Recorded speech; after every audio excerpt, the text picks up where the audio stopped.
Good morning दोस्तों, मेरा नाम अखिलेश शर्मा है। मैं सरस्वती आईटीआई से इलेक्ट्रीशियन ट्रेड का ट्रेनी हूँ। मेरे इंस्ट्रक्टर का नेम है Ram Prasad Patra and C S Joshi.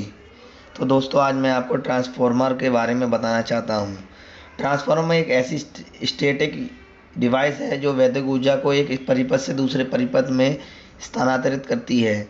इसके साथ ही इस युक्ति के द्वारा वोल्टेज का स्टेप डाउन एवं स्टेप अप सुगमता से किया जाता है।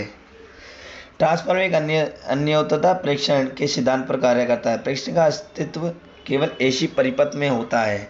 ट्रांसफार्मर भी केवल एसी सप्लाई पर कार्य करता है, डीसी पर नहीं।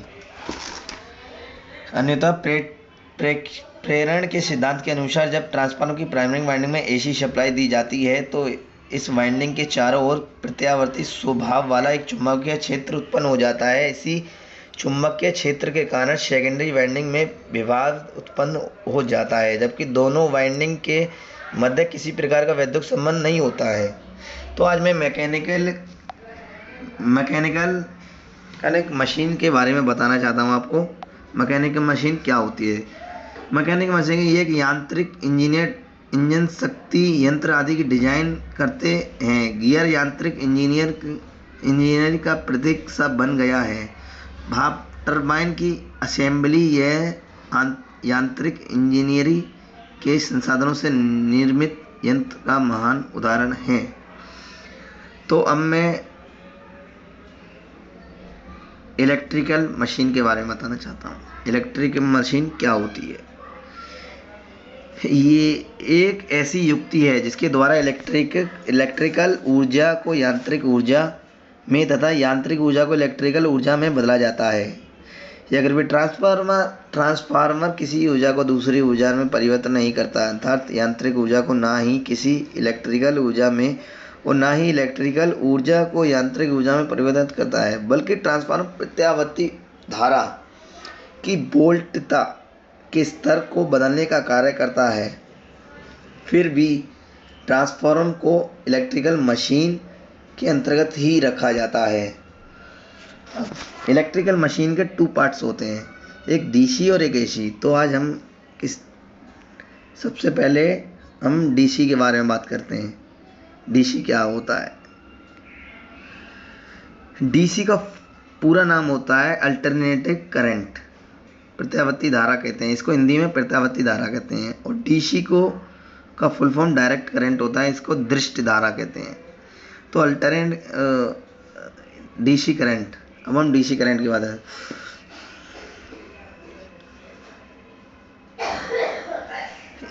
डीसी करंट एक प्रत्यक्ष धारा, एक विद्युत प्रवाह है जो हमेशा एक ही दिशा में बहती है, जिसे डायरेक्ट यानी दृष्ट धारा कहते हैं। अब हम एसी की बात करते हैं। अल्टरनेटिंग करंट, इसका नाम है अल्टरनेटिंग करंट और हम इसे एसी करंट भी कह सकते हैं। यह प्रत्यावर्ती धारा एक विद्युत प्रवाह है जो प्रवाह के रूप में लगातार दिशा बदलती है, जिसे अल्टरनेटिंग करंट यानी प्रत्यावर्ती धारा कहते हैं। तो आइए, इसके ये 2 पार्ट्स हो गए। अब हम जनरेटर की बात करते हैं। जनरेटर क्या होता है?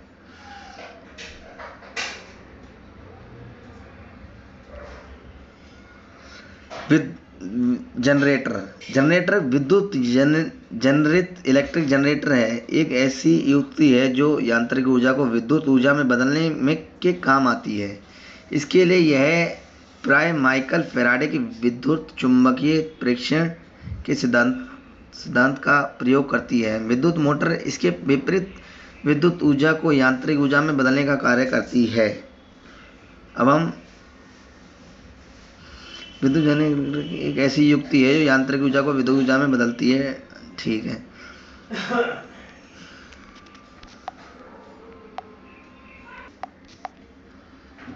विद्युत मोटर, इसको हिंदी में विद्युत मोटर कहते हैं, इंग्लिश में इलेक्ट्रिक मोटर। एक विद्युत यांत्रिक मशीन है जो विद्युत ऊर्जा को यांत्रिक ऊर्जा में बदलती है, अर्थात इसे उपयुक्त विद्युत स्रोतों से जोड़ने पर यह घूमने लगती है, जिससे इससे जुड़ी मशीन या यंत्र भी घूमने लगती है।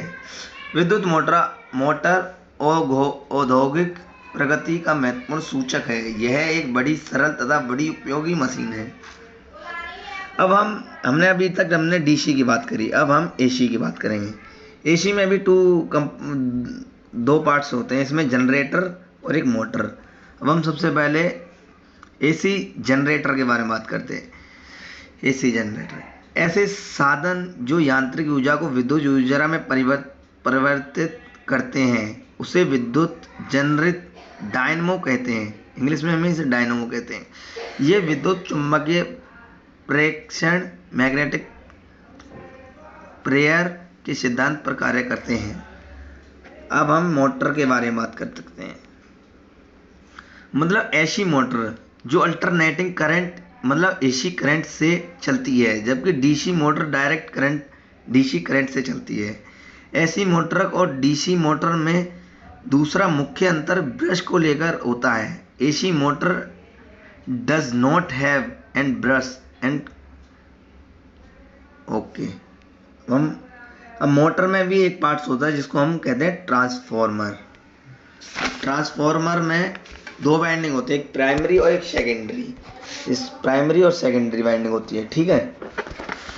प्राइमरी वाइंडिंग, जिस वाइंडिंग को एसी वैद्युत स्रोत से संयोजित किया जाता है वह प्राइमरी वाइंडिंग होती है, कहलाती है। जो अब हम बात करते हैं सेकेंडरी वाइंडिंग की, जिस वाइंडिंग को लोड विद्युत शक्ति का उपयोग करने वाली युक्ति से संयोजित किया जाता है वह सेकेंडरी वाइंडिंग होती है, जिसे हम स्टेप डाउन स्टेप अप कहते हैं। यह वर्किंग प्रिंसिपल यह किस सिद्धांत प्रकार है? यह फैराडेज लॉस ऑफ ईएमआई से करता है, इलेक्ट्रिक मैग्नेटिक इंडक्शन, ठीक है। अब हम कंस्ट्रक्शन, इसमें तीन पार्ट्स होते हैं। और ये तीन ट्रांसफार्मर होते हैं। इसमें एक होता है कोर, शेल और बैरी। कोर में एक चुंबकीय रास्ता होता है और शेल में दो मैग्नेटिक पाथ होंगे और बैरी में ज़्यादा मैग्नेटिक पाथ होते हैं। अब हम मैग्नेटिक कोर की बात कर लेते हैं। कोर की